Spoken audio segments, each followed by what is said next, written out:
믿는 무리가 한 마음과 한 뜻이 되어 모든 물건을 서로 통용하고 자기 재물을 조금이라도 자기 것이라 하는 이가 하나도 없더라.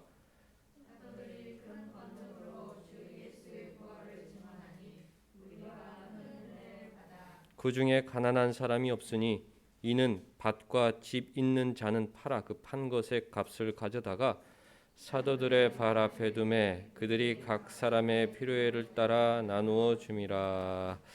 하나님 우리 아버지와 주 예수 그리스도로부터 은혜와 평강이 있기를 원하노라. 아멘.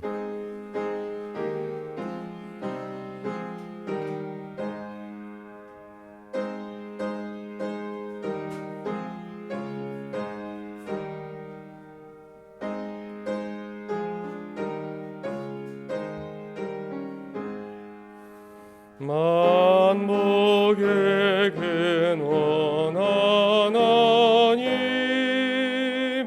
온 백성 찬송 드리고 저 천사여 찬송하세. 찬송 성부 성자 성령 아멘.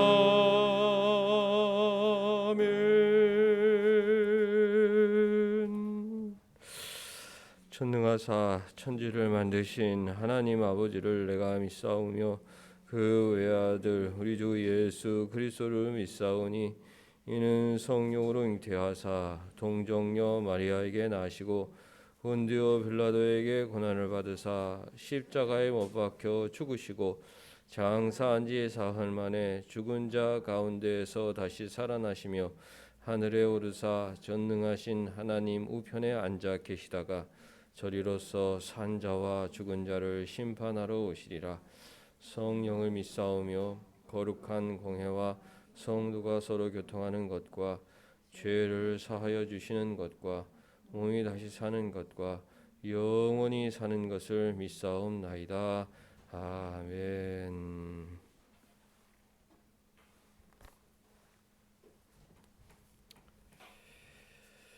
보라, 형제가 연합하여 동거함이 어찌 그리 선하고 아름다운고.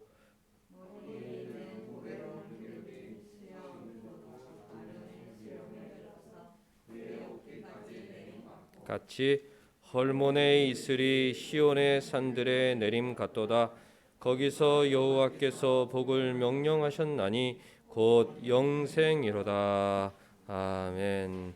앉으셔서 우리 23장 첫 찬송 부르겠습니다.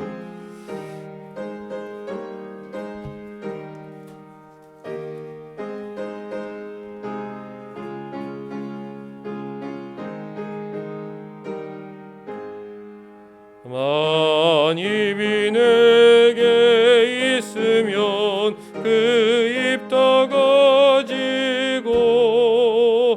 내 구주 주시는 청을 늘 찬송하겠네. 내 은혜로 신 하나님 날 도와주시고 그 크신 영광 널리 펴 다 알게 하소서. 내 주의 귀한 이름이 날 위로하시고 이 귀의 음악 같으니 참 희락되도다. 내 죄의 권세 깨뜨려 그 결박 푸시고 이 추한 마음을 비로소 호청케 하셨네.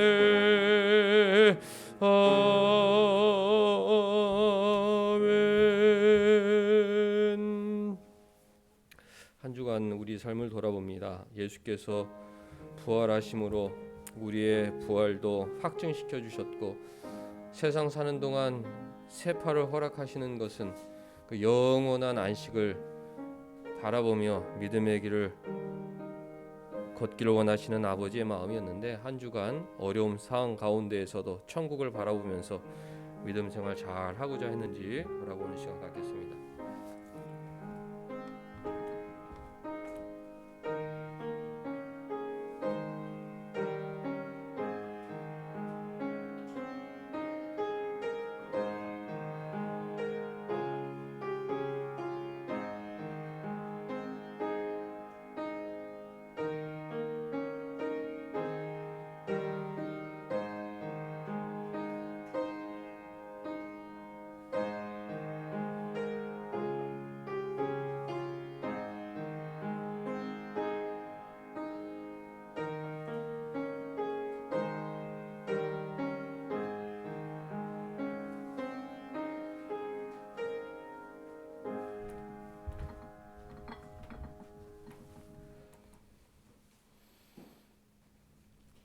하나님 아버지 감사드립니다.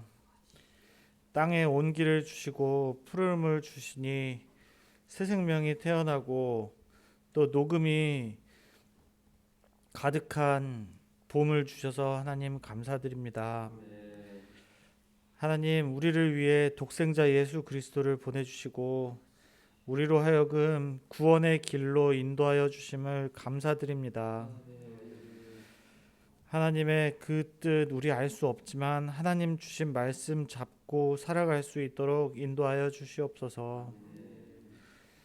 아버지 하나님, 우리 삶을 뒤돌아보니 주님 주신 환경에 대해 우리는 감사하고 있었는지 뒤돌아봅니다. 하나님께서 허락하신 이 환경을 나의 능력과 견주어 비교하지는 않았습니까? 때로는 이 나라를 탓하고 또 위정자들을 탓했으며 이 세상을 탓하고 살았지는 않습니까? 나의 삶이 이 세상의 환경 속에서 이 환경 탓을 하며 살았지는 않았는지 뒤돌아봅니다. 나의 삶은 어떠했는지 하나님의 은혜에 겨워 살고 있음을 고백하게 하여 주시옵소서. 하나님께서 주심을 알고 범사에 감사함으로 살아갈 수 있는 우리 될 수 있도록 인도하여 주시옵소서. 오늘 이렇게 모여 드려지는 예배가 온전히 하나님께 드려지는 예배 되게 하여 주시고, 우리 드리는 기도가 입술의 감동이 아닌 진정 하나님께 드려 울려지는 진실된 기도 될 수 있도록 하여 주시옵소서. 아버지 하나님, 이 온사랑교회를 허락하여 주시니 감사드립니다.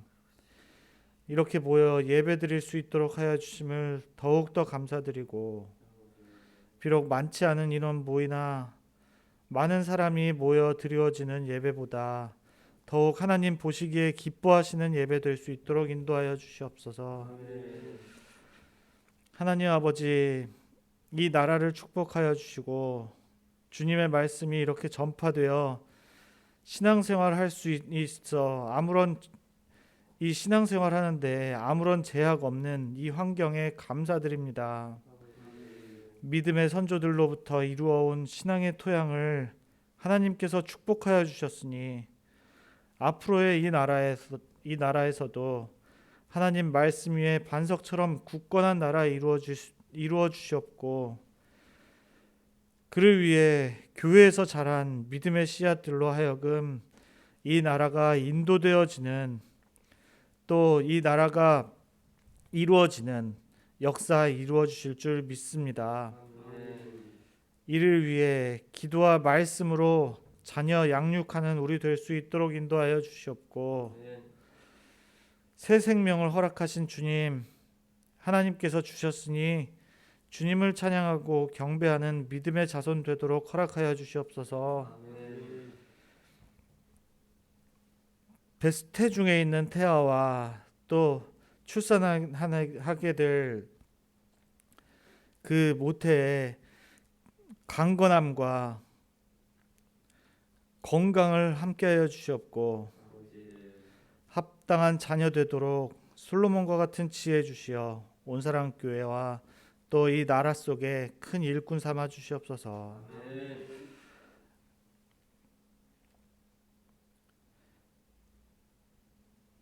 아버지 하나님, 이 시간 모든 성도들의 형편과 사정을 다 아시는 주님, 저희의 모든 필요를 채워주시고 넘치는 은혜로 축복을 베풀어 주시길 소망합니다. 건강과 물질의 축복이 모든 것은 아니지만 하나님께서 축복을 베풀어 주시니 이 땅을 살아가는 동안 부족함이 없도록 해주시고 주님을 위해 마음껏 사용할 수 있고 소모할 수 있는 우리 될 수 있도록 하나님 인도하여 주시옵소서.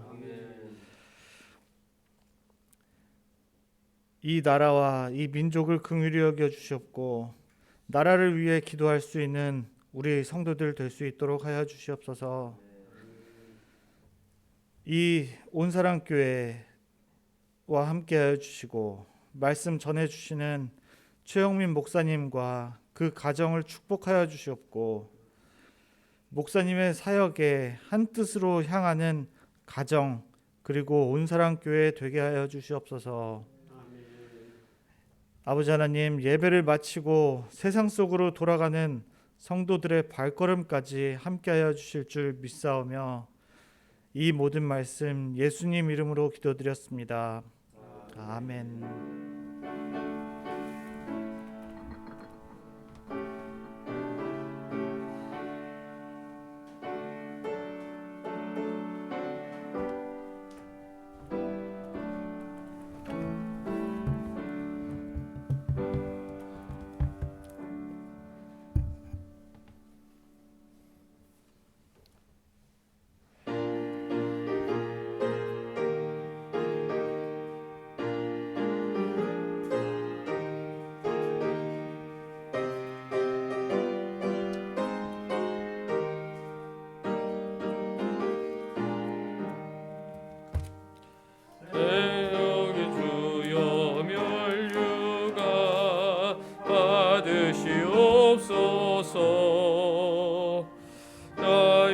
쓰신 것이과 나 기억합니다. 저 겟세마네 기도를 늘 기억하게 하시고 그 십자가의 은혜로 날 인도하소서.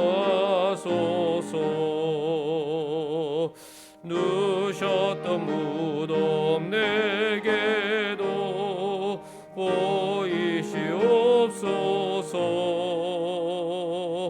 잠드신 동안 천사가 굳게 지키었네. 저 겟세마네 기도를 늘 기억하게 하시고 그 십자가의 은혜로 날 인도하소서.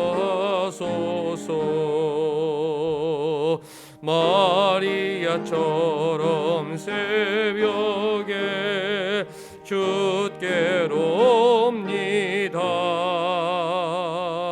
빈 무덤 내게 보이사 날 가르치소서. 저 겟세마네 기도를 늘 기억하게 하시고 그 십자가의 은혜로 날 인도하소서. 고난의 잔을 나 위해 담으셨나이다.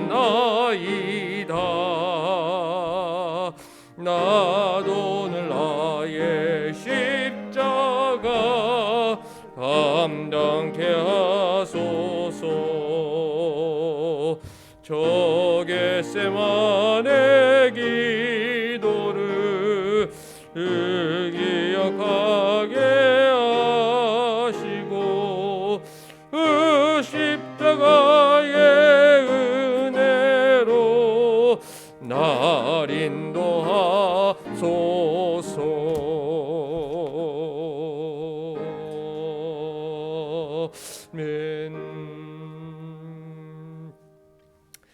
하나님 말씀 사도행전 26장 1절에서 23절까지 한 번 더 읽습니다.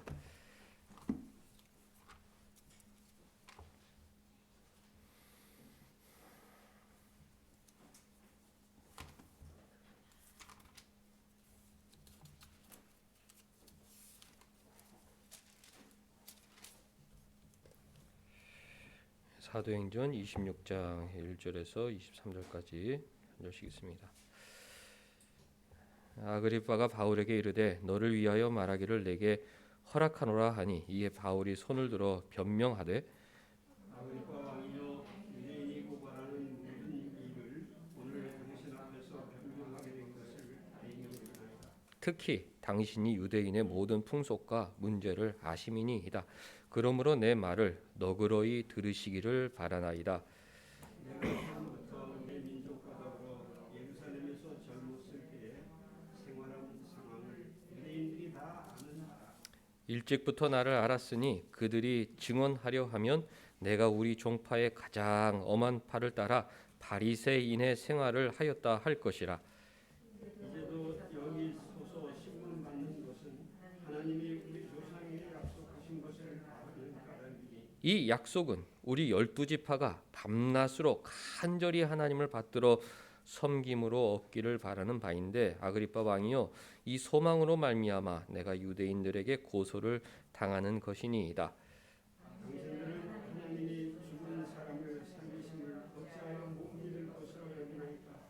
나도 나사렛 예수의 이름을 대적하여 많은 일을 행하여야 될 줄 스스로 생각하고 예루살렘에서 이런 일을 행하여 대제 사람들에게서 고난을 받아가지고 많은 성도를 옥에 가두며 또 죽일 때 내가 청송투표를 하였고 또 모든 회당에서 여러 번 형벌하여 강제로 모독하는 말을 하게 하고 그들에 대하여 심히 격분하여 외국 성애각까지 가서 박해하였고 의인으로 대제 사람들의 고난과 미움을 받아 동네색으로 만나이다. 왕이여 정오가 되어 길에서 보니 하늘로부터 해보다 더 밝은 빛이 나와 내 동행들을 둘러 비추는지라. 우리가 다 땅에 엎드러짐에 내가 소리를 들으니 그들이 나로 이르되 사울아 내가 어찌하여 나를 박해하며 가시체를 뒷갈질하니까 내게 고생이니라. 내가 대답하되 주님 누구시니까? 주께서 이르시되 나는 네가 박해하는 예수라.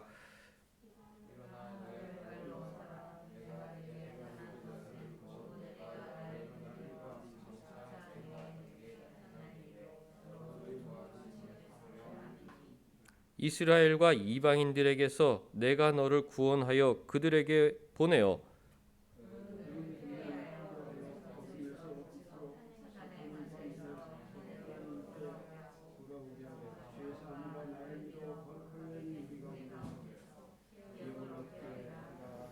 아그리빠 왕이여 그러므로 하늘에서 보이신 것을 내가 거스르지 아니하고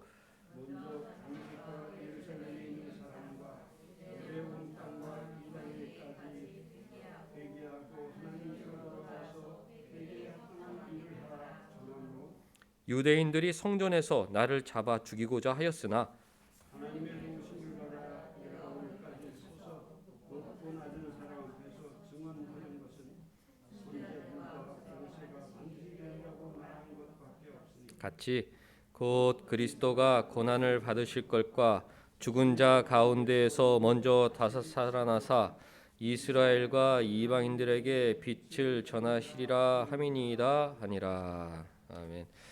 오늘은 주보 뒷면부터 보겠습니다.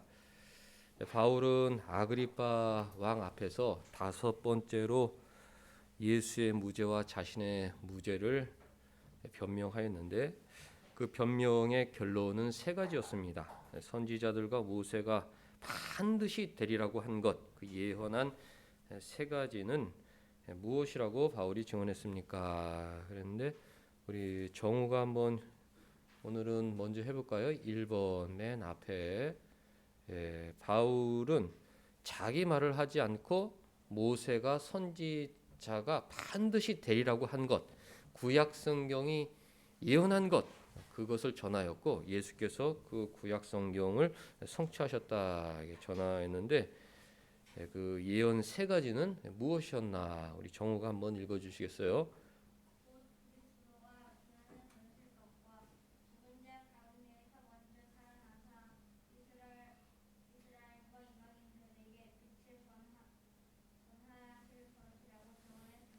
정우 잘 읽어줬습니다. 성경은 세 가지를 예언하였다. 그리스도께서 고난 받으실 것이다. 그리스도께서 부활하실 것이다. 그리스도께서 이스라엘과 이방인들에게 빛을 전해 주실 것이다. 오늘은 빛의 의미, 예수께서 빛 되신다는 말씀이 무슨 뜻인지, 예수께서 빛을 전하실 것이라는 예언의 의미가 무엇인지 함께 살펴보겠습니다. 그리스도께서 고난을 받으실 것, 창세기 3장 15절에도 예언이 되어 있죠. 뱀의 후손이 여자의 후손의 발꿈치를 상하게 할 것이다. 그것이 십자가 고난을 의미하는 것이죠. 또 이사야 53장에도 그가 찔림은, 그가 상함은, 그가 징계를 받음은, 그가 채찍에 맞으심은, 그것이 다 그리스도의 고난을 예언한 말씀입니다.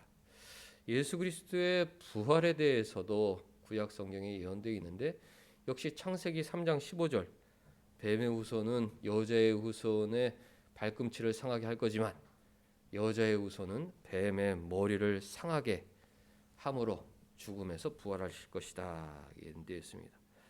또 예수께서 이사야 53장 자신을 속죄 제물로 드리신 후에 자신의 영혼이 수고한 것을 보고 기뻐할 것이다. 자신의 십자가를 통해 많은 사람들이 구원받는 것을 보고 기뻐하게 될 것이다. 그것이 다 예수 그리스도의 부활을 예언한 말씀들이죠. 구약 어디에 예수께서 빛이 되실 것이라 예언되어 있는지 이사야 42장 우리 6절 한번 찾아보겠습니다. 이사야 42장 6절.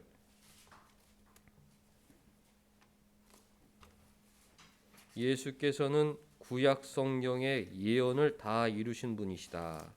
십자가 고난도 이루셨고 부활에 대한 예언도 이루셨는데 예수께서 빛 되실 것이라는 말씀이 이사야 42장 6절부터 기록이 되어 있죠. 우리 함께 보면 나 여호와가 의로 너를 불렀은즉 내가 네 손을 잡아 너를 보호하며 너를 세워 백성의 언약과 이방의 빛이 되게 할 것이다.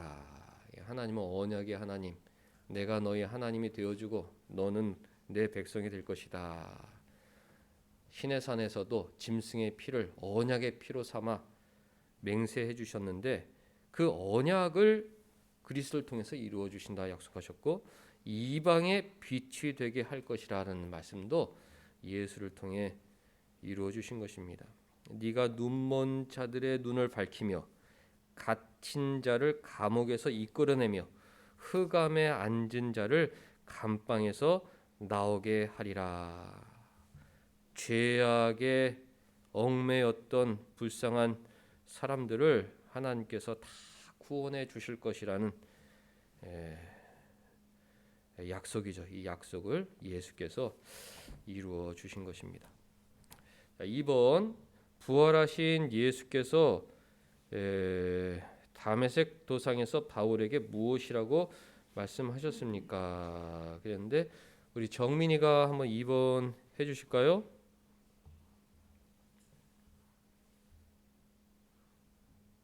2번에 1.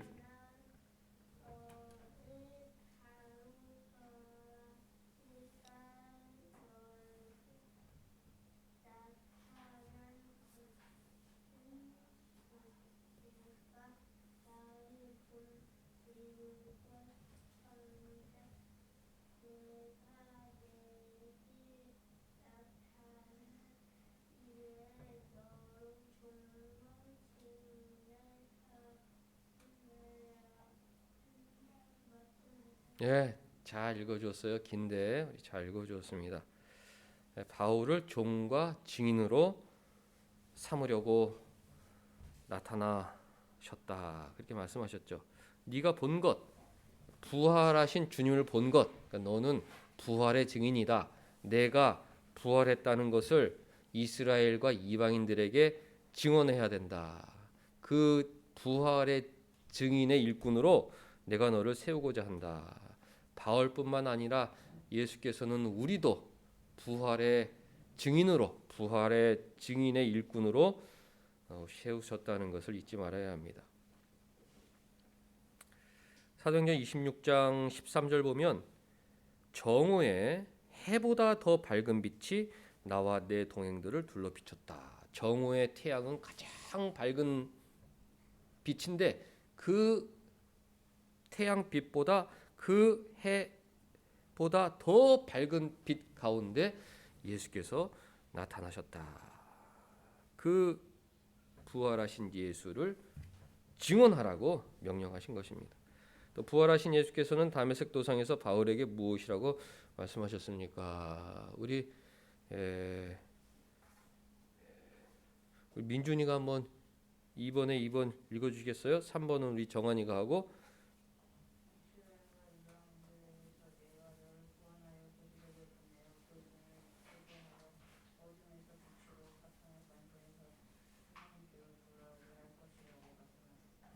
내가 너를 보낸다. 이스라엘에게 보낸다. 이방인들에게 보낸다. 보내는 이유는 그들의 눈을 뜨게 해야 한다. 그들은 지금 영적인 소경이다.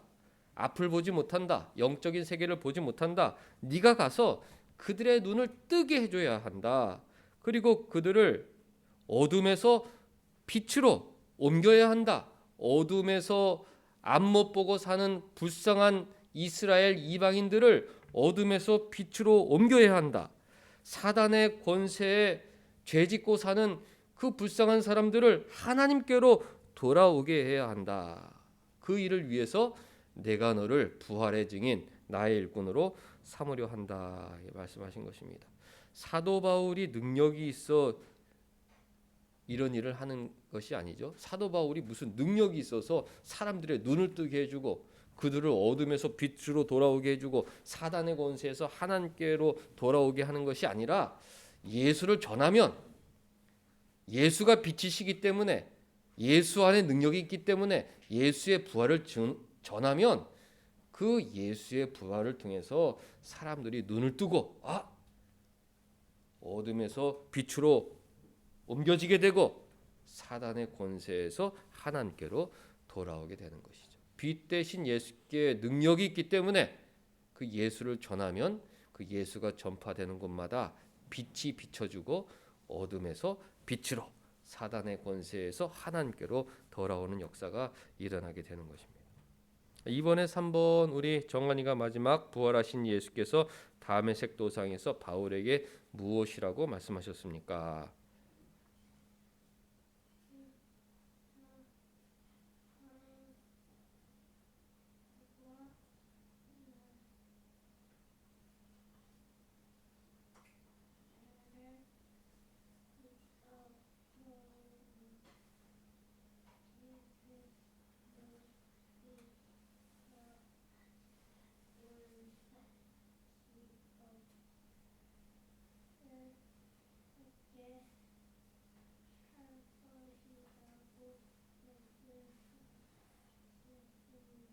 정한이도 잘 읽어줬어요.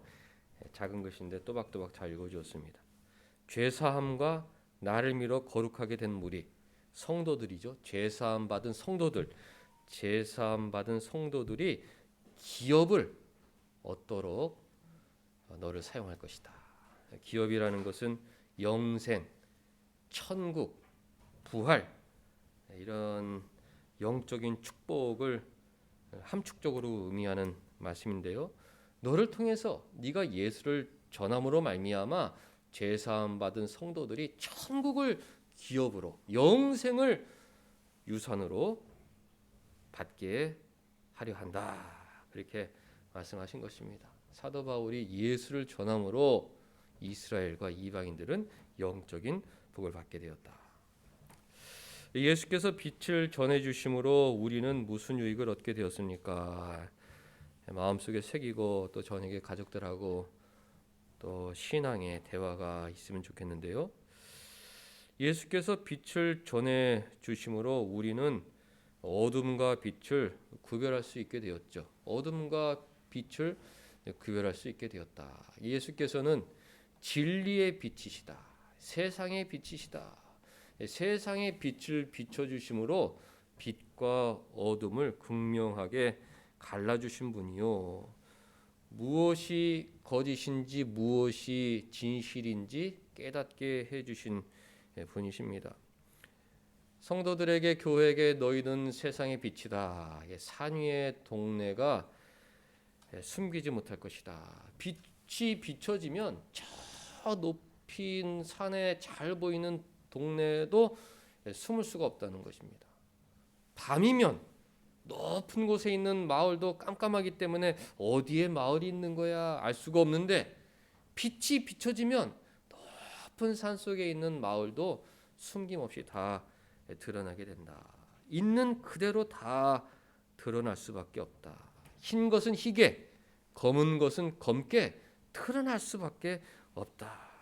참과 거짓이 예수 앞에 다 드러나는 것입니다. 세상 사람들이 불쌍한 이유가 무엇입니까? 참과 거짓을 구별하지 못하고 살아간다. 어둠 속에서 멸망의 길을 걸어가고 있다.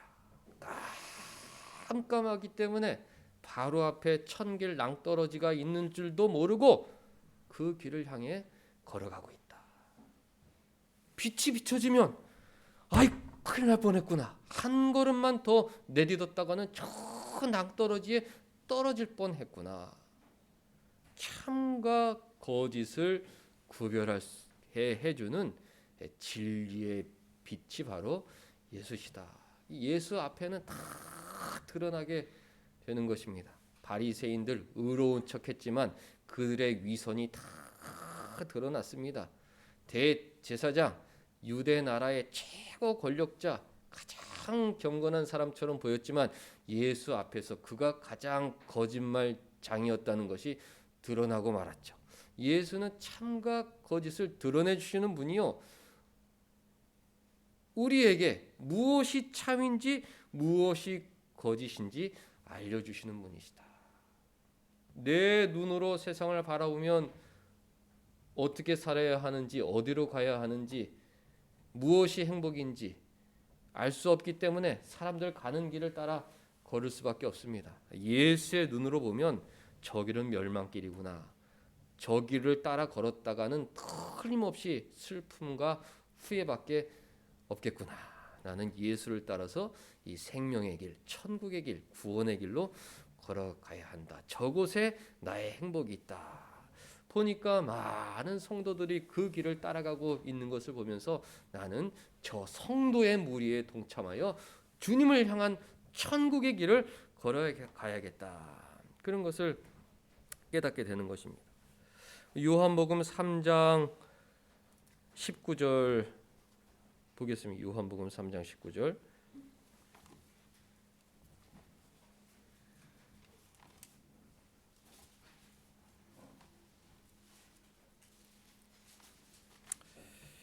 요한복음 3장 19절 말씀 보면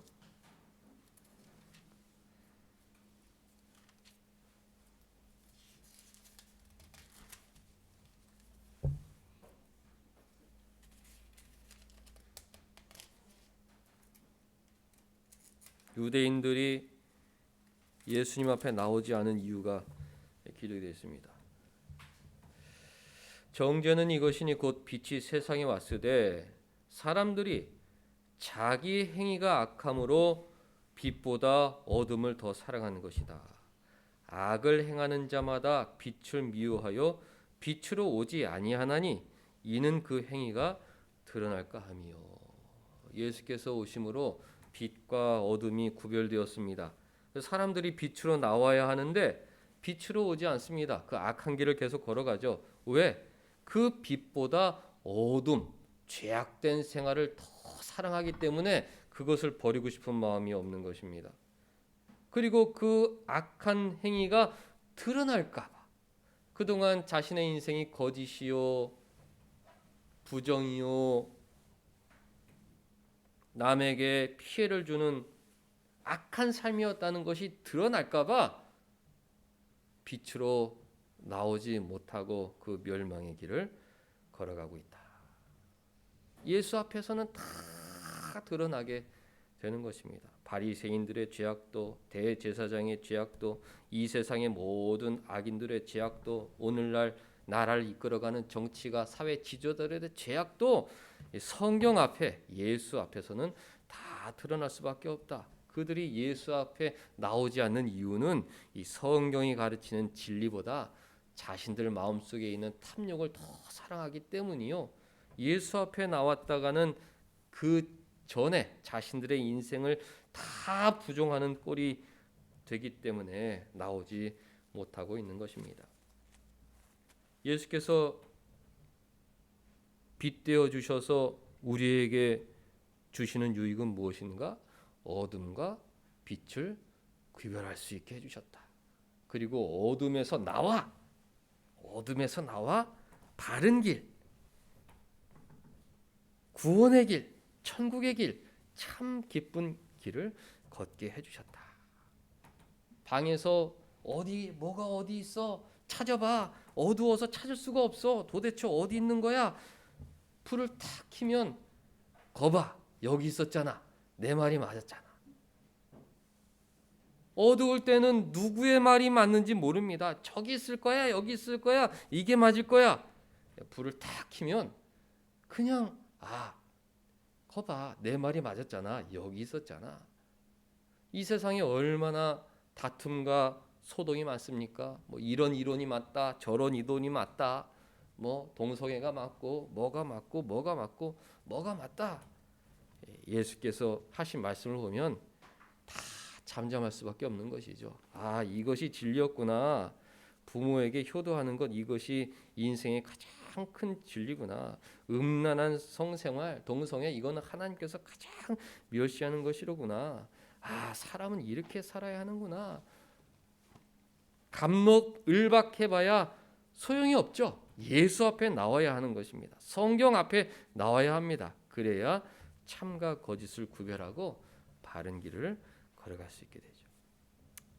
두 번째, 빛 대신 예수께서 우리에게 주시는 유익은 죄와 죽음의 권세를 이길 수 있게 되었습니다. 예수는 구원의 빛이시다. 예수는 생명의 빛이시다. 예수께서 말씀하셨습니다. 나는 세상의 빛이다. 나는 생명의 빛이다. 너희들에게 생명을 비추어 주는 하나님의 아들이시라고 예수께서 직접 말씀하셨습니다. 빛의 여러 가지 특징이 있죠. 빛은 구별하게 해주는 특징이 있습니다. 어둠 속에 불을 켜면 사물을 명확하게 구별할 수가 있고, 또 빛은, 태양빛은 어떤 효과가 있습니까? 살균의 효과가 있습니다. 좀벌레나 쌀벌레나 이런 것들이 햇빛이 비치면 다 어디론가 사라져 버립니다. 곰팡이들을 햇빛 아래 내어놓으면 그런 것도 다 사라집니다. 빨래나 눅눅한 것 햇빛을 쬐이면 그 더러운 냄새들이 다 사라져 버리죠. 이처럼 예수께서는 우리에게 생명의 빛을 비춰주셔서 우리 속에 있는 더러운 벌레들, 곰팡이들, 냄새들을 다 제거해 주신다. 우리 속에 있는 어둠의 세력들을 다 물리쳐 주신다. 나를 괴롭게 하는 의심이나 절망이나 불평 같은 것들을 생명의 빛을 비추어 주심으로 다 제거해 주시는 것입니다. 비온 뒤 세상이 눅눅할 때 햇빛이 비춤으로 이 세상을 쨍쨍하고 건강한 모습으로 회복시켜 주듯 예수께서 생명의 빛을 우리에게 비춰 주심으로 말미암아 시들어가고 낙심천만인 이 죄악된 마음에 생명을 다시 불어 넣어 주신다. 아무리 세파가 나를 괴롭게 할지라도 부활 소망을 갖고 천국의 영원한 안식을 소망하며 이 세상을 힘차게 살게 만들어 주는 것입니다. 하나님 말씀을 읽으면 내 마음이 깨끗해지죠. 그동안 내 마음이 병들었구나. 환경의 영향을 받아, 주의 영향을 받아 내가 너무 병든 마음을 갖고 살아갔구나. 내 힘으로는 그 병든 마음을 치료할 수 없습니다. 세상과 나를 자꾸 비교하다 보면 더 낙심천만, 더 의기소침, 용기를 잃어버리고 좌절하고 실망할 수밖에 없죠. 성경 말씀을 읽으면 그 죄악된 마음을 이길 수 있는 힘을 얻게 된다. 나를 가장 힘들게 만드는 그 원망의 마음을 이길 수 있게 된다. 예수께서 나에게 생명의 빛을 비춰주실 때 우리는 그 어두운 세력에서 해방될 수 있는 것입니다.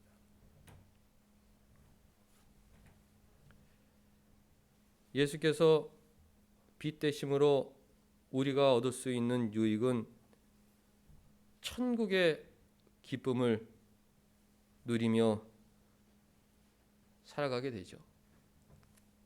참과 거짓을 구별하고 어둠과 빛을 구별하고, 그리고 태양이 온 세상을 건강하게 만들 내 마음속에 있는 어두운 세력을 물리치게 해줄 뿐 아니라 내 마음속을 기쁨으로, 그것도 천국의 기쁨으로 가득 채워준다. 빛은 기쁨의 근원이자 생명의 근원이다. 생물도 햇빛을 발하여 건강하게 자라지 않습니까? 지하실에서 키우는 식물들은 힘이 없고 아무리 비료를 주고 물을 주어도 햇빛이 없으면 자라날 수가 없습니다. 햇빛을 잘 비춰줘야 탄소 동화 작용도 하고, 그래서 건강한 식물과 곡식으로 자라게 되죠. 그리고 사람과 동물들은 그 식물을 먹고 또 샘을 얻고 하나님 맡겨주신 일을 잘 감당하게 되는 것입니다. 또 사람도 햇빛을 쬐어야 비타민도 만들어지고, 또 마음속에 우울증 같은 것도 사라지고 기쁨과 활력 넘치는 삶을 살 수 있게 되는 것입니다. 예수께서 우리에게 그 천국의 빛, 기쁨의 빛을 비춰주실 때 우리는 활력 넘치는 기쁨의 삶을 살게 되는 것입니다. 세상 사람들은 기쁨을 육체적인 것으로 생각하죠. 육체적인 즐거움을 추구하며 살아간다. 풍성한 물질, 또 높은 지위, 또 세상의 권력, 이런 것들을 일반적인 기쁨으로 여기고 살아갑니다. 그런데 참 기쁨은 사랑의 관계죠. 세상 사람들도 가정이 행복해야 진짜 행복한 것이다 라고 말하는 이유는 그 사랑의 관계가 행복이라는 것을 알기 때문입니다. 아무리 부유해도 가정이 쪼개지고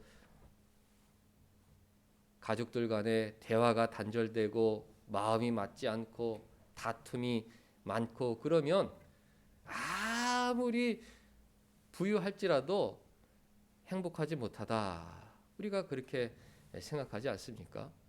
좀 어려워도 마음이 맞고 서로 사랑하고 서로 돕고, 그럼 얼마든지 이 세상을 행복하게 살아갈 수 있는 것입니다.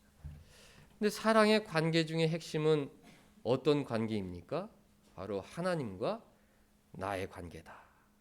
예수와 나의 관계다. 그 관계, 우리 신앙의 핵심, 예수와 나의 인격적인 관계, 그 관계가 잘 맺어지기만 한다면 우리 마음속에는 뭐 이루 말할 수 없는 그 기쁨이 솟구치는 것입니다. 예수께서 나에게 그 천국의 기쁨을 비춰주실 때 이 세상의 어떤 어려움도 넉넉히 감당할 수 있게 되는 것이죠. 시편 32편 1절 말씀에 허물의 사함을 받고 자신의 죄가 가려진 자는 복이 있다. 죄 사함만큼 기쁜 복이 어디 있겠습니까? 내 삶을 돌아볼 때 늘 충동적이고 다혈질이고 이기적이고 교만하고 그런 것 때문에 내 마음이 아픈데 예수께서는 그 모든 허물들을 다 용서해 주셨다.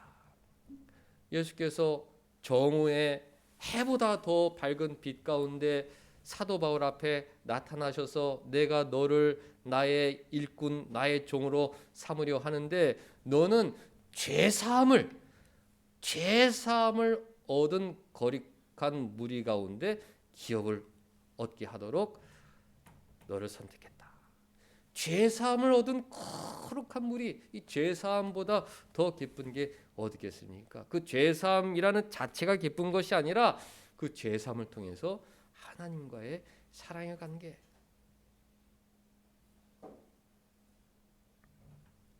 맺어졌기 때문입니다. 로마서 8장 32절 한번 찾아보겠습니다. 로마서 8장 32절.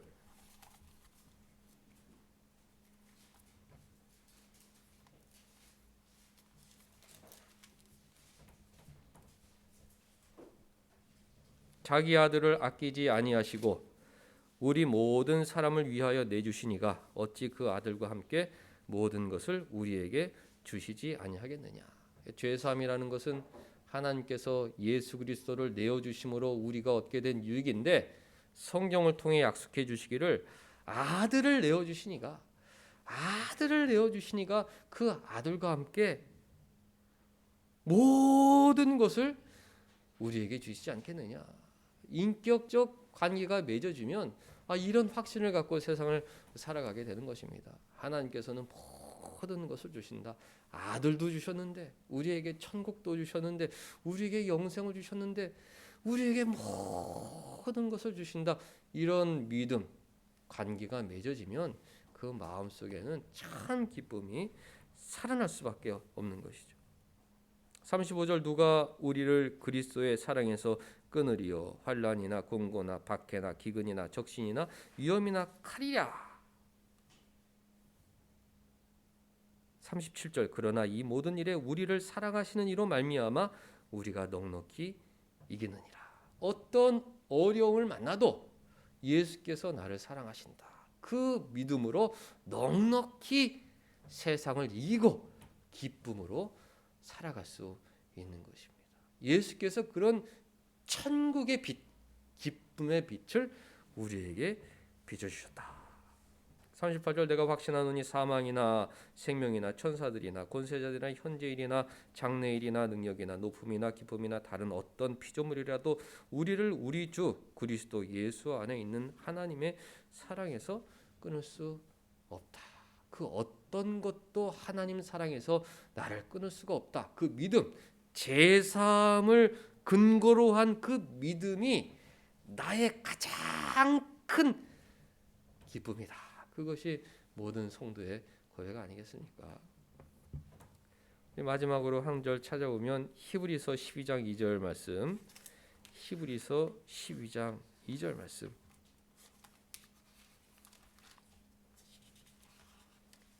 히약벳 뒷뒷문 히약벳. 히브리서 12장 2절 말씀.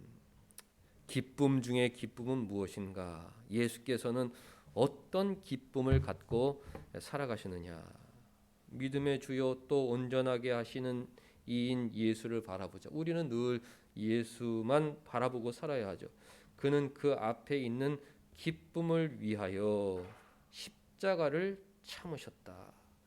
부끄러움을 개의치 아니하셨다. 그랬습니다. 그 앞에 있는 기쁨, 하나님 아버지의 뜻을 이루었다는 기쁨, 하나님 아버지께서 나에게 맡겨준 일을 완수했다는 그 기쁨, 그 기쁨을 위하여 십자가를 참으셨다. 부끄러움을 개의치 아니하셨다. 이것이 사람이 경험할 수 있는 최고의 기쁨인 것입니다. 이 세상의 물질적인 기쁨, 그런 기쁨은 하나님의 뜻을 이루는 기쁨하고는 비교할 수가 없다. 예수께서 이 세상의 의식주와 나는 머리 둘 곳이 없다. 그렇게 사신 분인데 예수께서 이 세상의 의식주의 무슨 큰 기쁨을 누리시고 높은 지위에 올라 내가 명령하면 12영이나 되는 12군단이나 되는 천사가 내려와서 너희들을 다 벌할 수 있는데 예수께서 그런 세상의 즐거움에 연연하시며 사신 분이 아니지 않습니까? 예수께서도 기쁨을 누리셨다. 그 기쁨, 자기 앞에 있는 기쁨, 그 기쁨을 위하여 무엇을 하셨느냐? 십자가를 참으셨다. 부끄러움을 개의치 아니하셨다. 하나님께서 나에게 맡겨주신 일들, 세상 사람들이 보기에는 보잘것없어 보이는 영적인 일들, 그 일들을 이루면 하나님 기뻐하신다는 것을 알기 때문에 그 일을 통하여 참 기쁨을 누리게 되는 것입니다. 사랑하는 성도 여러분들, 예수께서 이스라엘과 이방인들에게 빛을 비추실 것이다. 그럼 그 빛을 비춰주시면 어떤 유익이 있는지 알아야 되지 않겠습니까? 지구멍에도 빛들 날이 있다고 빛을 비춰주면 그 사람이 세상적으로 성공한다는 그런 의미가 아니지 않습니까? 예수께서 빛을 비춰주신다. 이사야 42장 6절 말씀부터 하나님이 예언하셨는데 그 빛을 비춰주실 때 우리에게 어떤 유익이 있느냐? 빛과 어둠을 구별할 수 있는 것입니다. 저거는 거짓이구나. 저놈은 거짓이야. 이게 생명의 길이다. 구별할 수 있는 능력이 생기는 것입니다. 내 안에 어둠의 세력이 몰려간다. 햇빛이 비치면 좀벌레, 쌀벌레들이 다 사라듯이 내 안에 있는 죄악된 마음이 싹 사라지고 하나님께서 주시는 그 충만한 거룩한 마음이 가득 차게 되는 것이죠. 또 예수께서 빛을 비춰주시면은 우리 마음속에 천국의 기쁨, 나의 기쁨은 하나님과의 관계, 죄 사함을 받은 거룩한 무리가 얻게 될 기업, 그것이 나의 기쁨이다. 내가 하나님 앞에 서기 위해서 나에게 주신 십자가, 내가 져야만 하는 그 십자가, 그리고 부끄러운 여러 가지 것들을 내가 개의치 않고 나는 하나님의 기쁨이 되는 하나님의 일꾼, 부활의 증인으로 살아가야겠다. 그런 참 기쁨이 내 마음속에서 솟아나게 되는 것입니다. 한 주간 또 시작되는데 주님께서는 이미 우리에게 빛을 비춰주신다. 그 비춰주시는 빛의 유익을 우리가 충만히 누리며 살아야 된다. 예수께서는 진리의 빛, 진리가 이런 것이로구나. 예수께서는 생명의 빛, 나를 살려주시고 나를 어둠 속에서 건져주시고, 예수께서는 천국의 빛, 나에게 천국의 기쁨. 지금 내가 하는 일이 보잘것없어 보이지만 이것이 하나님께서 맡겨주신 일이요, 이것을 감당하는 것이 장래에 하나님 앞에 기쁨으로 서게 되는 일이다. 그렇게 내 인생을 하나님 앞에 기쁨으로 드리는 우리 온사랑교회 성도들 될 수 있기를 주님의 이름으로 간절히 축원합니다. 기도하겠습니다.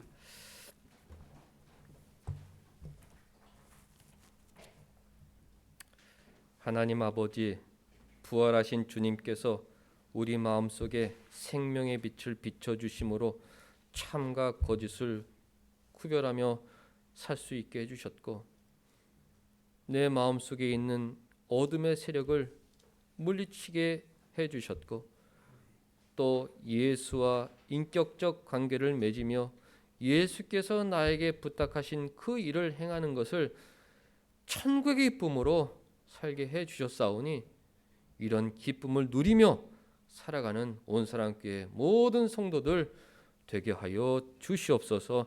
예수님의 이름으로 기도하옵나이다. 아멘.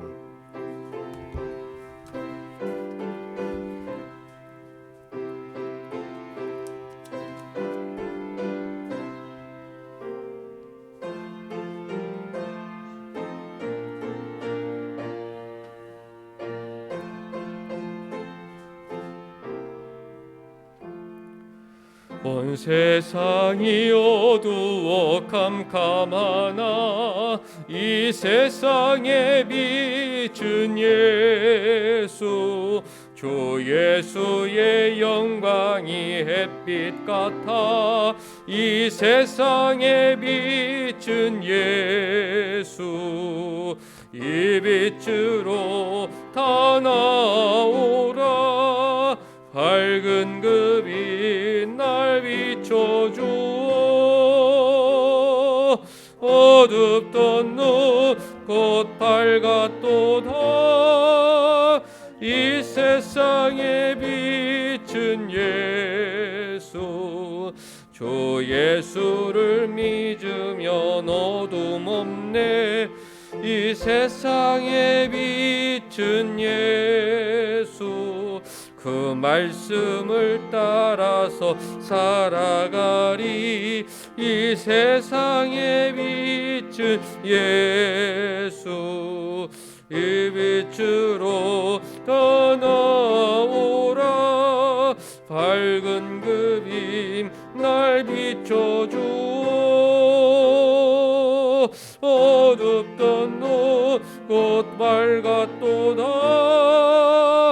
이 세상에 비춘 예수, 죄 가운데 눈멀어 사는 자여 이 세상에 비춘 예수, 주 이름을 믿으면 눈 맑으리. 이 세상에 비춘 예수, 이 빛으로 더 나오라. 밝은 그 빛 날 비춰주어 어둡던 눈 곧 밝았도다. 이 세상에 비춘 예수, 저 천국엔 햇빛이 쓸데없네. 저 세상의 빛도 예수, 그 높으신 곳에도 빛이시라. 이 세상의 빛도 예수, 이 빛으로 나오라. 밝은 그 빛 날 비춰주어 어둡던 눈 곧 밝았도다. 이 세상에 비춘 예수. 기도하겠습니다. 하나님, 어둠 속에서 불쌍하게 살아가는 저희들 구원하여 주셔서 빛 대신 주 안에서 참 기쁨 누리며 살게 하여 주시니 감사드리옵나이다. 믿음이 연약할 때마다 하나님 마음 아프게 하시는 불평도 있는 것도 사실이오니 하나님 긍휼히 여겨 주셔서 오늘 우리 마음속에 새빛, 생명의 빛 비추어 주어 기쁨으로 살아가는 우리 모두가 되게 하여 주시옵소서. 가정에서 예배드리는 이재정 권사님 마음속에도 생명의 빛을 비추어 주시옵소서. 육신도 건강도 하나님 지켜주시고 그 영혼의 건강도 지켜주셔서 가장 기쁜 마음으로 예비하는 권사님 되게 하여 주시옵소서. 유양소에 있는 윤용석 집사님 영혼도 하나님 붙들어 주셔서 그곳에서 예수 그리스도와 더 친밀한 사귐이 있게 하여 주시옵고 역시 천국의 기쁨 속에 건강히 살아가는 집사님 되게 하여 주시옵소서. 우리 젊은 집사님 마음들 붙들어 주시옵소서. 여러 가지 세상 일로 걱정 근심 많을 때이오나 하나님께서 예수 그리스도와 함께 우리에게 모든 것을 주신다는 믿음으로 하나님 말씀 순종하는 것이 인생 최고의 기쁨이라는 신앙으로 승리하며 살아가는 하나님의 일꾼들 되게 하여 주시옵소서. 하나님 인생의 주인이시여 나의 모든 것의 공급자라는 믿음으로 귀한 예물 드리오니 우리 마음 기뻐 받아 주시옵소서. 한 주간 하나님 우리 마음에 생명의 빛을 비춰주시길 간절히 원하오며 예수님의 이름으로 기도하옵나이다. 아멘. 다 같이 일어나셔서 2장 찬송 부르신 후에 우리 사랑하는 사람들 생명의 빛 가운데 살아갈 수 있도록 축복하겠습니다.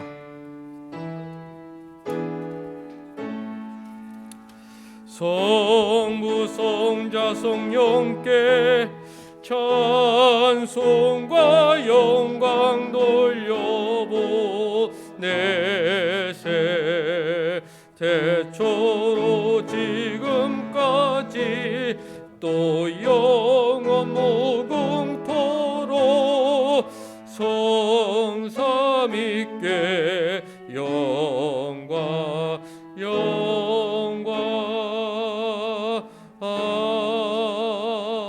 아멘. 사랑하는 사람들 생명의 빛 가운데 살게 하옵소서. 축복하겠습니다. 하나님 아버지, 우리 사랑하는 사람들 마음속에 빛을 비춰 주시옵소서. 참과 거짓을 구별하며 살게 하여 주시옵고 그 마음에 어두운 마음 없게 하여 주시옵고 무엇보다도 예수 그리스도와 친밀한 사귐이 있는 생명의 삶을 살게 하여 주시옵소서. 예수께서 맡겨주신 그 귀한 일들 감당하는 것이 최고의 기쁨으로 알게 하여 주셔서 천국에서 가장 큰 상 받는 우리 사랑하는 사람들 다 되게 하여 주시옵소서.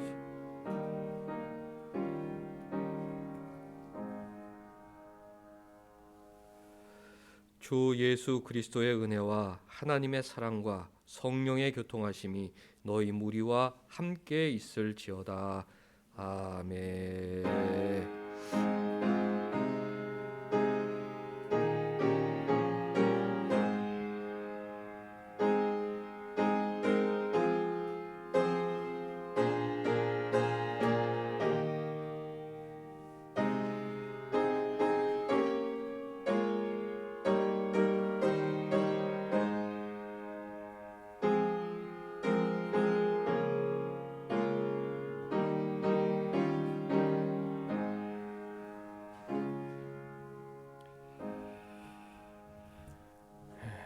우리 앉으셔서 오후 성경 말씀 두 곳 읽고 우리 또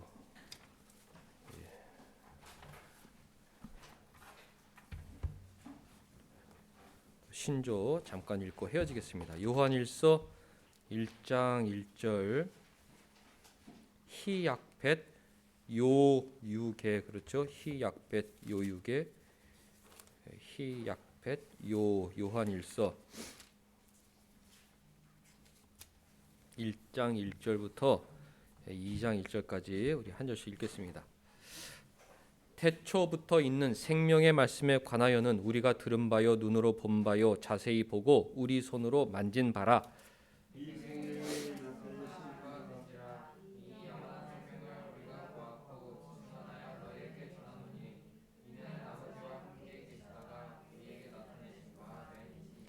우리가 보고 들은 바를 너희에게도 전함은 너희로 우리와 사귐이 있게 하려 함이니 우리의 사귐은 아버지와 그의 아들 예수 그리스도와 더불어 누림이라.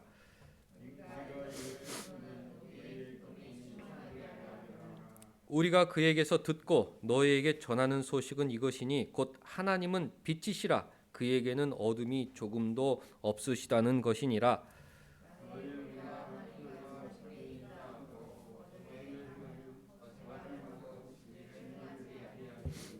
그가 빛 가운데 계신 것 같이 우리도 빛 가운데 행하면 우리가 서로 사귐이 있고 그 아들 예수의 피가 우리를 모든 죄에서 깨끗하게 하실 것이요 만일 우리가 죄가 없다고 말하면 스스로 속이고 또 진리가 우리 속에 있지 아니할 것이요 만일 우리가 우리 죄를 자백하면 그는 미쁘시고 의로우사 우리 죄를 사하시며 우리를 모든 불의에서 깨끗하게 하실 것이요 만일 우리가 범죄하지 아니하였다 하면 하나님을 거짓말하는 이로 만드는 것이니 또한 그의 말씀이 우리 속에 있지 아니하니라. 같이 나의 자녀들아 내가 이것을 너희에게 쓰면 너희로 죄를 범하지 않게 하려 함이라. 만일 누가 죄를 범하여도 아버지 앞에서 우리에게 대언자가 있으니 곧 의로우신 예수 그리스도시라. 아멘. 우리 요한복음 20장 19절에서 31절 말씀. 가정에서 성경 읽는 시간이 힘들기 때문에 교회에서 성경을 조금 더 읽어야겠다 그런 의도로 하고 있습니다. 요한복음 20장 19절에서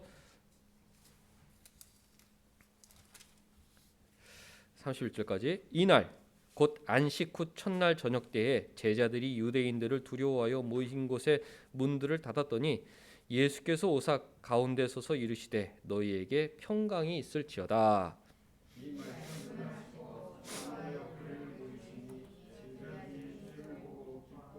예수께서 또 이르시되 너희에게 평강이 있을지어다. 아버지께서 나를 보내신 것 같이 나도 너희를 보내노라.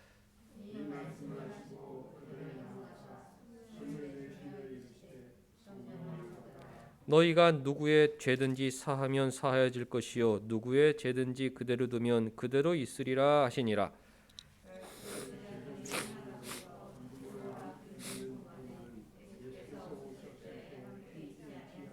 다른 제자들이 그에게 이르되 우리가 주를 보았노라 하니 도마가 이르되 내가 그의 손에 못 자국을 보며 내 손가락을 그 못 자국에 넣으며 내 손을 그 옆구리에 넣어 보지 않고는 믿지 아니하겠노라 하니라.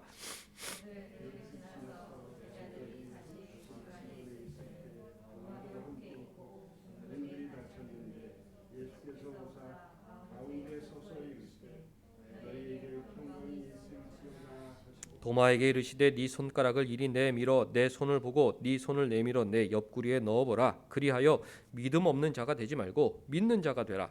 부모가 대답하여 이르되 나의 주인이시여 나의 하나님이시니이다. 예수께서 이르시되 너는 나를 본고로 믿느냐 보지 못하고 믿는 자들은 복되도다 하시니라.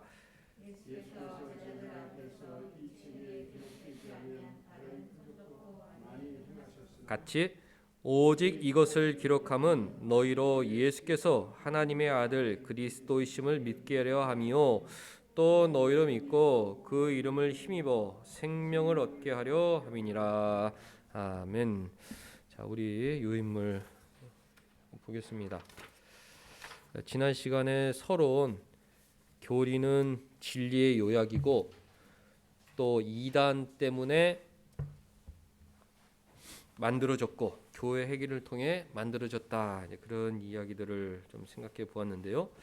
이 도르트 신조는 알미니우스라는 이단 때문에 도르트 총회에서 이제 만든 신앙 고백이죠. 알미니우스라는 이단은 도대체 누군지, 그들은 무엇을 주장했는지 오늘 이제 개론적으로 또 정리하는 좀 시간을 갖겠습니다.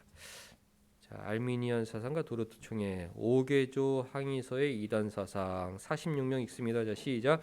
46명의 알미니안파 목사들이 네덜란드 신앙 고백과 하이델베르그 교리 문답을 수정해 달라며 의회에 제출한 5개서 항농서가 도르트 총회의 발단이 되었습니다. 그래서 도르트 총회는 이 알미니안의 그 항론서 그것에 대한 답변으로 도르트 신조를 작성한 거죠. 5개서를 항론했어요. 이 5가지를 고쳐달라 그랬더니 도르트 총회에서 그 5가지는 다 이단 사상이다. 5가지 답변을 내놓은 겁니다. 자, 1번 시작. 항론파는 아들을 믿는 자에게는 영생이 있고 아들에게 순종하지 아니하는 자는 영생을 보지 못하고 도리어 하나님의 진노가 그 위에 머물러 있느니라는 말씀을 근거로 하나님께서는 믿는 자들을 구원하시고 믿지 아니하는 자들을 버리시고 정죄하시기로 결정하셨다고 주장하였습니다. 하나님께서 인간의 믿음을 예지하시고 그 믿음을 조건으로 선택하셨다는 것입니다. 우리 이 신앙과 다르죠. 하나님께서 주권적으로 선택하셨다. 우리는 그렇게 믿죠. 그리고 선택한 자들에게 믿음을 주셨다. 그것이 성경의 가르침인데 여기는 인간이 믿으면 그 믿음을 보고 태초에 그 믿음을 예지하고 그 믿음을 조건으로 선택하셨다. 그래서 이제 알미니우스 이단 사상을 예지 예정론 조건적 선택설 이렇게 이제 얘기하는데 알면 되겠습니다. 자, 그런데 시작.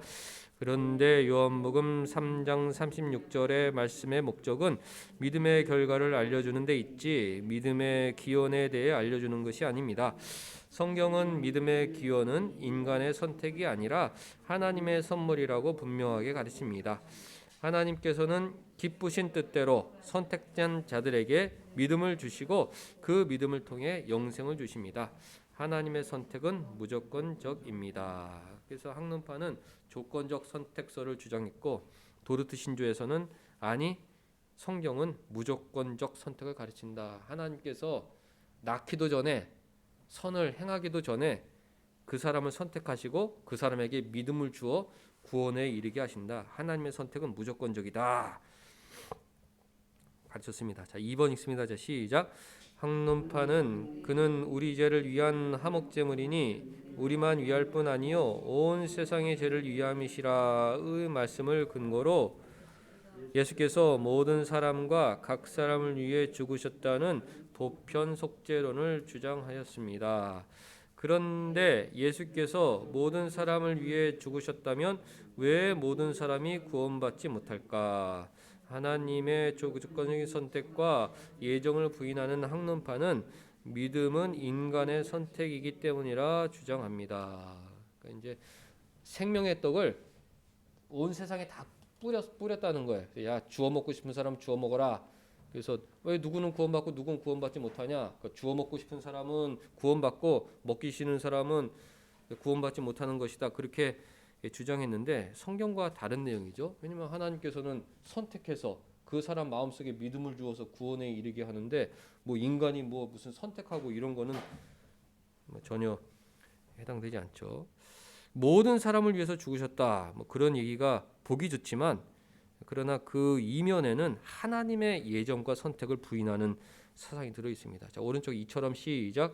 이처럼 보편 속죄론이 이단 사상인 이유는 예수께서 모든 사람을 위해 죽으셨다는 진술 배후에 있는 예정론에 대한 거부와 인간이 선택을 통해 구원 얻는다는 공로 사상 때문입니다.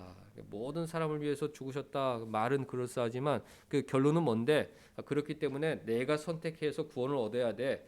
이렇게 이제 도달하기 때문에 그런 공로 사상 이단 사상을 정죄받았다. 그러나 있으면 시작.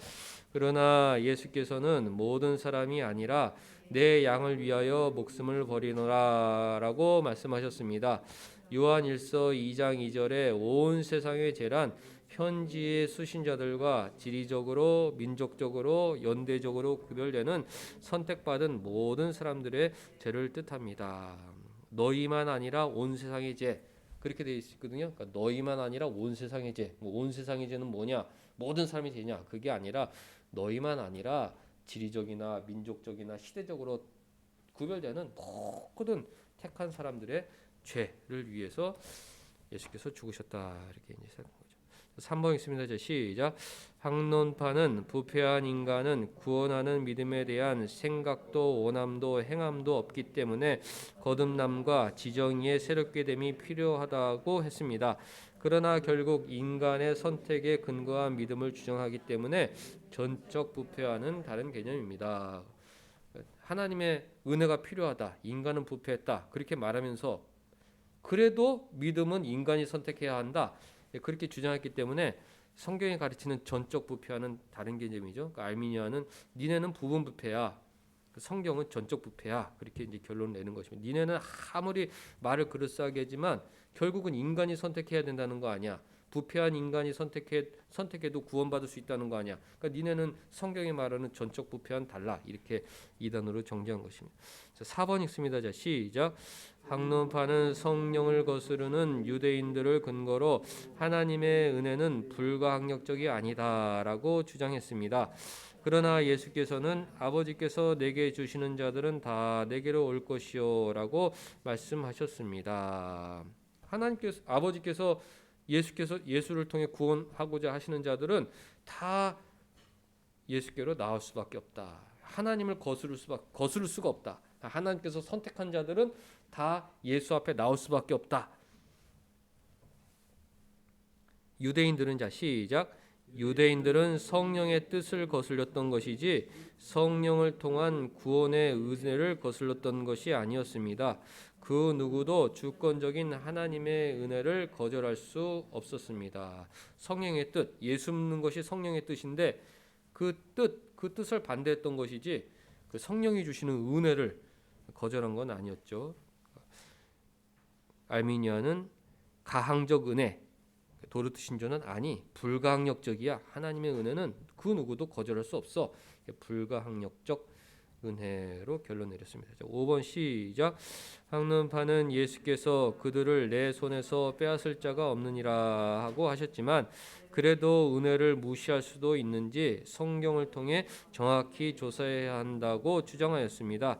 그러나 하나님의 뜻은 하나도 잃어버리지 않는 것이라고 성경은 가르칩니다. 인간이 선택했기 때문에 또 인간이 믿음을 버릴 수도 있는지 은혜를 무시할 수 있는지 성경을 통해서 다시 정확히 조사해야 된다. 그렇게 주장했지만 하나님의 뜻은 하나도 잃어버리지 않는 건데 뭘 그런 말이 어디 있느냐 그런 것이죠. 자, 하나님의 보호하심으로 시작. 하나님의 보호하심으로 성도는 끝까지 견고하게 인내하며 천국에 이르게 됩니다. 5가지 주장, 잘못된 주장, 조건적 선택 아니야, 무조건적 선택이야. 보편 속죄, 모든 사람이 죽으셔 아니야. 제한 속죄야. 자기 백성을 위해서 죽으셨어. 또 부분 부패 아니야. 전적 부패야. 하나님의 성령은 거스를 수 있어 아니야. 거스를 수 없어. 하나님의 은혜는 누구도 거스를 수 없어. 불가항력적 은혜야. 성도는 끝까지 견고하게 인내할 수밖에 없어. 하나님 도와주시기 때문에 그런 내용들이 도르트 신조에 기록이 되어 있는 것입니다. 도르트 신조의 결과 1번 시작. 도르트 신조를 작성하였습니다. 총회는 5개조 학문서를 조목조목 반복하고 성경의 5대 교리를 확립하였습니다. 첫째, 인간은 전적으로 타락했다. 토탈 디프라비티. 둘째, 하나님의 선택은 무조건적이다. 언컨디셔널 일렉션. 셋째, 예수께서는 택자를 위해 죽으셨다. 리미티드 안톤먼트. 넷째, 하나님의 은혜에 저항할 수 없다. 이레지스터블 그레이스. 다섯째, 성도는 하나님께서 보호하시기 때문에 끝까지 견인한다. 그래서 앞자를 따서 튤립, 네덜란드의 국화 튤립이라는 성경의 5대 교리, 요거를 믿느냐 안 믿느냐에 따라서 그 당시 이단이냐 정통이냐가 구별되었습니다. 도르트 신조를 작성했다. 또 2번 시작. 네덜란드 신앙고백서가 인정받게 되었습니다. 도르트 총회에 외국 자매교회 대표들도 참석했습니다. 도르트 총회는 네덜란드 신앙고백을 하이델베르그 요리문답, 제레바 요리문답 등과 비교해달라고 그들에게 요청했습니다. 그들은 네덜란드 신앙고백이 모든 면에서 성경에 표현된 진리와 일치하며 다른 개혁 신조와도 일치한다고 보여하였습니다. 이로써 3대 일치 신조 네덜란드, 하이델베르그, 도르트는 보편교회의 인정을 받게 되었습니다. 네덜란드 교회만 모인 게 아니라 유럽에서 다 모였는데 그 대표들에게 여러분들 우리가 네덜란드 신앙고백서를 기준으로 신앙생활하고 있는데 이 네덜란드 신앙고백서 한번 검토해 주세요라고 부탁을 했는데 이제 가까웠던 사람들은 그냥 오는 게 아니라 당신네 교회는 뭘 믿습니까? 우리 독일 교회는 하이델베르그 요리문답을 믿습니다. 스위스 당신 교회는 뭘 믿습니까? 우리는 제네바 요리문답 칼빈이 직접 만든 제네바 요리문답을 믿습니다. 그런 거는 아주 권위가 있었기 때문에 제네바 요리문답이나 하이델베르그 요리문답은 뭐 이제 아주 권위가 있는 거였기 때문에 그 당신들은 정통이군요. 그러면 우리 네덜란드 신앙고백서를 한번 검토해 주세요. 그런데 거기에서 왔던 뭐 영국, 스위스, 프랑스, 독일, 유럽에 있는 대표들이 네덜란드 신앙서를 고백한 다음에 이거 우리가 사용하는 신앙 그 고백서하고 내용이 아주 일치합니다. 아주 성경적이고 아주 잘 만든 신앙 고백서입니다. 성경적입니다. 인정을 해줬기 때문에 그때 이제 3대 일치 신조 네덜란드 신앙 고백서 도르트 신조는 도르트 총회에서 결정했기 때문에 도르트 신조 하이델베르그 요리문답. 그때 그러면 우리 유럽에서 아주 정통적으로 신앙 생활을 하려면 요 세 개 신앙 고백서에 동의하는 사람들이 정통이라고 합시다. 그렇게 해서 그때 3대 일치 신조가 인정받게 되었다는 그런 내용. 자, 신조 서문 요약 좀 한번 그래도 읽겠습니다. 자, 1번 시작. 박해자의 분노와 유혹자의 구분기를 주께서는 언제나 적시에 기적적으로 진압하셨다. 외부에서 막 예배 못 드리게 박해하는 사람도 문제지만 교회 안에서 잘못된 교리 만들어내는 그 유혹자들도 문제다. 2번 시작. 경건한 황제를 일으켜 폭군을 누르게 하실 뿐 아니라 거짓 성들과 싸움이 필요할 때에는 황제를 통해 거룩한 총회를 열도록 하셨다. 펠라기우스 콘스탄티누스 황제가 니케아 총회 열어가지고 니케아 신조 만들었죠. 이제 그런 식으로 문제가 있을 때마다 황제를 사용해서 회의를 통해 결정하게 하셨다. 자, 3번 시작. 같은 은혜를 네덜란드 교회에도 주셨다. 그 오랜 전쟁 가운데 로마 교회로부터 기적적으로 보호해 주셨다. 교회가 성장하자 야곱 알미니우스의 추종달인 학론파들에게 공격을 받다 큰 혼란에 빠지게 되었지만 주께서 적기에 개입해 주셨다. 사람의 눈으로 회복의 가능성이 없어 보였지만 네덜란드 연방 의회의 마음속에 이 복잡한 문제를 법적으로 해결할 생각을 주어 교회 지도자들이 도르트에 모여 권위 있는 회의를 열도록 하셨다. 옛날에 니케아 회의처럼 도르트에서 유럽에 있는 모든 교회들이 모여 회의를 열도록 하셨다는 거죠. 자, 4번 시작. 먼저 하나님의 도움을 얻기 위해 기도하고 금식하고 찬양하였다. 금식하고 기도하고 하나님의 도움만 구했던 거룩한 총이었던 것이죠. 자, 5번 시작. 거룩하신 하나님의 뜻과 교회의 안녕을 소망하며 오직 성경을 따라 판단하고 선하고 진실한 양심을 따를 것을 거룩하신 하나님의 이름으로 맹세하였다. 오직 성경. 우리가 만드는 교리는 오직 성경을 근거로 한다. 오직 성경. 그리고 선하고 진실한 양심. 우리 욕심이나 뭐 다른 마음이 아니라 깨끗한 마음으로 우리는 신조를 만들겠다. 6번 시작. 오직 하나님의 은혜로 의견이 하나가 되었다. 하나님께 영광을 돌리고 구원의 진리를 보전하고 양심의 평안과 교회의 평화와 안녕을 위해 총회는 학론파의 5교리를 반대하며 하나님의 참 가르침을 선언한다. 학론파의 5교리가 뭔지, 도르트 신조의 5교리가 뭔지 그것을 잘 이해하면 아주 정말 신학의 조예가 깊은 그런 사람이 되는데, 한번 또 뭐 유인물도 좀 읽어보시고 그렇게 자기 것으로 만드시기 바랍니다. 자, 1번 교회를 위협하는 두 가지 부류와 주님의 대처법은 무엇입니까? 송영진 집사님, 교회를 위협하는 두 가지 부류는 누구예요? 그 1번에 보면 박해자는 예배 못 드리게 막 박해하는 사람이고, 유혹자는 알미니우스처럼 잘못된 교리로 사람을 빠지게 하는 거죠. 박병현 집사님, 주님의 대처법은 뭐예요? 1번 안에 라틴어 1번.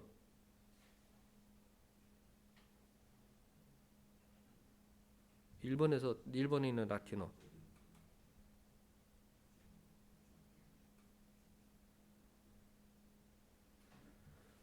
박해자들과 유혹자들이 나타나면 주님께서는 어떻게 해주셨어요? 언제나 적시에 아주 때마침 그리고 기적적으로 지나 언제나 주님은 박해자들, 지금 뭐 교회가 박해를 받고 있다고 그러면 하나님은 적시에 기적적으로 그걸 진압해 주시고 교회를 지켜주신다. 주께서는 네덜란드 교회를 어떻게 도우셨습니까? 우리 박병조 집사님, 이번에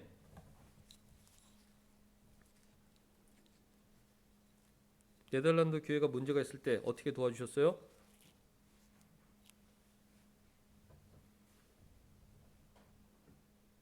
2번 라틴어 거룩한 총회를 열어가지고 그 네덜란드 교회 문제를 해결하게 해주셨어요. 그러니까 3번에는 구체적인 내용이 있는데 또 어떻게 해주셨어요? 네덜란드 교회를 기적적으로 로마 교회 천주교가 공격해와가지고 많은 사람들이 죽었는데 거기서 보여주셨고 그 다음에 또 알미니우스가 일어나니까 그때 적시에 개입해 주셨는데 구체적으로 어떻게 해결해 주셨다고요? 예, 예. 도르트에 모이게 해주셨다. 권위 있는 회의를 통해 그 모든 문제를 법적으로 해결해 주시겠다. 도르트 총회는 어떻게 준비하고 무엇을 맹세하였습니까? 김경희 집사님 어떻게 준비하였습니까?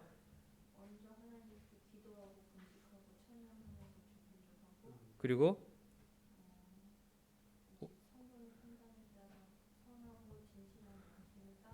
4번 5번 참 좋은 내용이죠. 오직 성경만 따르겠다. 그리고 선하고 진실한 양심으로 모든 걸 판단하겠다. 그걸 위해서 기도하고 금식과 찬양했다는 것이죠. 이창현 사모님 총회는 어떤 네 가지 목적으로 어떤 결론을 내렸어요? 우리는 잘 모르겠다 싶으면 하나님께 영광을 우리는 최고의 목표로 한다. 그리고 구원의 진리, 구원을 흔들리게 만드는 알미니안처럼 뭐 인간이 선택하고 이거는 말이 안 된다. 그리고 교회의 평안과 안녕, 이거 가지고 우리가 싸우고 나누면 안 된다. 교회가 하나가 돼야 된다. 양심의 평안, 양심의 평안. 왜냐하면 우리는 끝까지 믿음을 버리지 않는다. 하나님 보호하시기 때문에 성도는 견인한다. 이런 목적으로 어떤 결론을 내렸어요? 네, 그 학론파의 다섯 교리를 반대하는 교리를 그 2번에 1번 왼쪽 페이지에 뭐라고 그래요? 영어로 튤립, TULIP. 그 약자 뭐 다 아시는 사람들은 그렇게 하면 좋겠습니다. 어려운 일 있을 때 금식하고 기도하고 찬양하면서 오직 성경으로 깨끗한 마음으로 이를 결정하려고 했는데 그것이 다 예수께서 빛을, 진리의 빛을, 생명의 빛을 비춰주셨기 때문에 가능한 일이다. 한 주간 살아갈 때 우리도 오직 성경, 내게 주신 그 십자가, 이거 정말 힘들다. 그리고 약간 부끄러운 마음도 들고 그런 일들이 있을지라도 그걸 잘 감당하는 것이 인생의 최고의 기쁨이라는 삶, 그 삶을 통해서 부활을 증언하는 우리가 모두가 될 수 있기를 주님의 이름으로 다시 한번 축원합니다. 기도하겠습니다. 하나님 예배드리고 또 오후에 잠깐 성경 공부하고 헤어지게 하여 주시니 감사드리옵나이다. 속히 여러 가지 환경들을 하나님 정리하여 주셔서 다시 교회에서 식사 교제도 있게 하시고 또 오후에 좀 더 오랜 시간 하나님 말씀 공부할 수 있는 시간도 허락하여 주시옵소서. 한 주간 세상에서 살아갈 동안 우리 마음속에 진리의 빛, 생명의 빛, 천국의 빛을 비춰주셔서 오직 성경 말씀대로 살아가는 것을 인생 최고의 기쁨으로 아는 우리 모두가 되게 하여 주시옵소서. 예수님의 이름으로 기도하옵나이다. 아멘.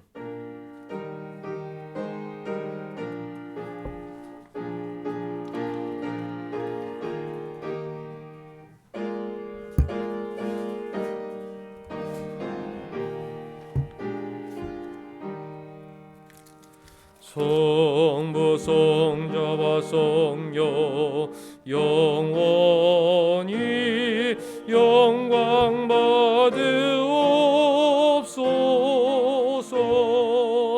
태초로 지금까지 또 길이 영원 무궁 영광 아멘.